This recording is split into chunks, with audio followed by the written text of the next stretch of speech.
Hello everyone, Joshua Myers here, and today I'm going to be reviewing Friday the 13th, Part 2, from 1981. 15, 16, 17, 18, 19, 20, 21, 22, 23. Jeff? The day you count on for terror is not over. Friday the 13th, Part 2, rated R. Starts Friday at the Sacramento Drive-In 40. Friday the 13th, Part 2 stars Amy Steele, Adrienne King, Warrington Gillette, and Betsy Palmer, and is directed by Steve Miner.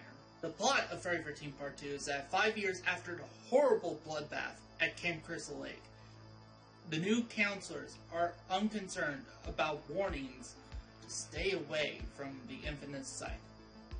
Carefree, young people roam the area. One by one, they are attacked and brutally slaughtered.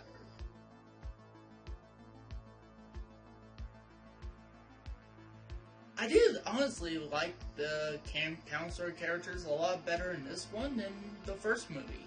I actually did. And I could tell at least it tried to focus much more on just one character. Like it tried to focus on mainly Amy Steele's character as Ginny. So... but she's a pretty good character in it. Also, it's cool that this is the first movie to actually really feature Jason Voorhees in this, who in this movie is portrayed by Warrington Gillette. Also, the music's okay. I honestly think they did a lot better with, just the volume leveling of the music in the movie, especially even the intense moments. Because there was times in the first movie the music was overlapping the dialogue, and I could barely hear the dialogue. So, that's an improvement. I also did like the opening scene for the most part, although we'll get to that in my negatives.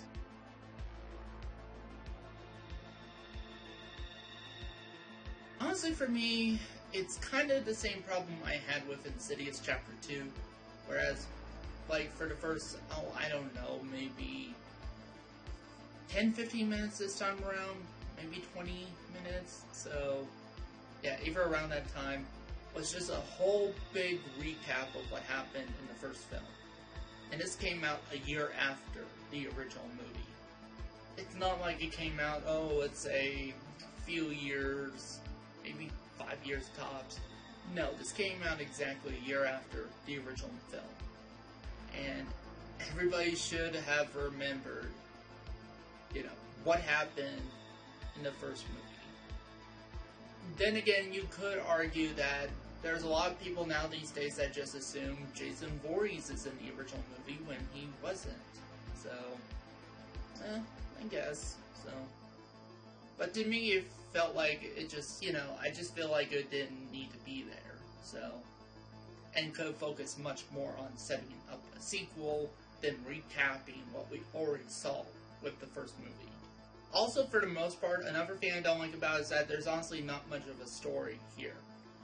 The most that happens is supposedly they're trying to, there's another camp that's being set up that's close by Camp Crystal Lake, which is now off limits. It's, no trespassing allowed, so yeah, that's the most that's really going on with the story. For the most part, it's just Jason appears all of a sudden, and it's going around killing these counselors one by one. Also, it feels like at times there's a lot of repeat moments from the first film, not just recapping, but this definitely started to become formulaic. Also, I do kind of sort of like the look. Here's the thing: I do like the look of Sackhead Jason. I do. But I do not like his portrayal in this movie. It's like, how's anybody supposed to be intimidated by this guy? He's kind of a putz. He's just... yeah, you can take him down very easily. No problem. That's not intimidating. He even falls on himself at times in the movie. And honestly, the biggest problem to me by far with this movie is that it feels unfinished. Because like 20 minutes of the movie is dedicated to basically recapping the first movie. I feel like they did that because of the fact that it almost seems like a lot of the times, like filming was never finished, so for some of those it's just like, okay, let's just add some of these scenes, or just, you know, this will be our ending, you know, and it's like, I feel like this film is unfinished. That's just the word I describe this film. It's unfinished. Also, the makeup effects, not as good in this one as the first one.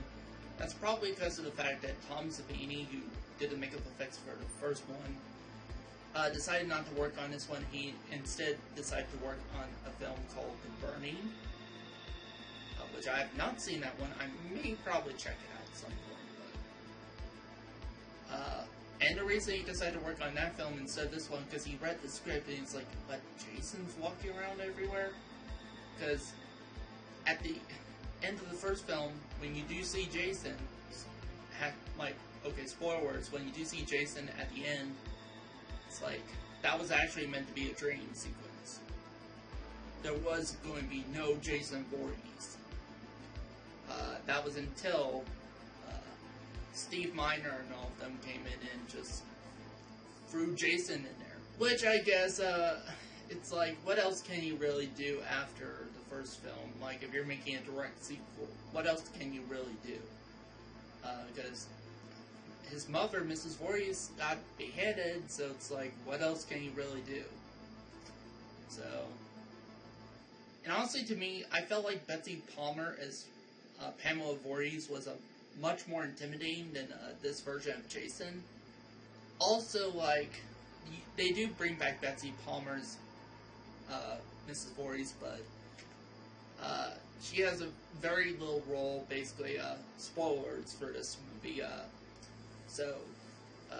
Amy Steele's character Jenny, when being attacked by Jason at the end, decides to put on Mrs. Voorhees' sweater and that tries to confuse Jason that it's his mother talking to him, and you start to see a bit of kind of transitioning back from Betsy Palmer to Amy Steele, and you even hear Betsy Palmer's voice at times.